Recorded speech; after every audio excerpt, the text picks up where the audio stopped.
Sir চা আনতে বলি? চা আর খেতে ইচ্ছা করছে না। তাহলে অন্য কিছু বলি? অন্য কিছু বলো তাহলে।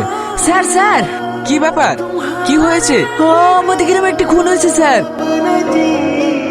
তুমি গিয়েছিলে স্পটে? না স্যার, আমি এইমাত্র জানতে পারলাম। ড্রাইভারকে গাড়ি বের করতে বলো, ওখানে যেতে হবে। Okay sir.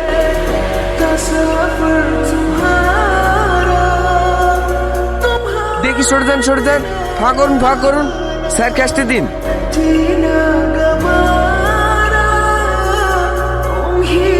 মৃত ব্যক্তিটিকে দেখে কি মনে হচ্ছে তুই না?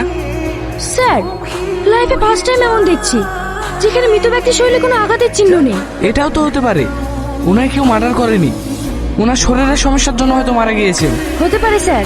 স্যার আমার মনে হয় দেহটিকে পোস্টমর্টমের জন্য পাঠিয়ে দিলে হয়তো কিছু জানা যেতে পারে। আমারও তাই মনে হচ্ছে। তুমি লাস্টে পোস্টমর্টমের জন্য পাঠিয়ে দেওয়ার ব্যবস্থা করো, আর যত দূরত্ব সম্ভব পরিবারের যতজন সদস্য রয়েছে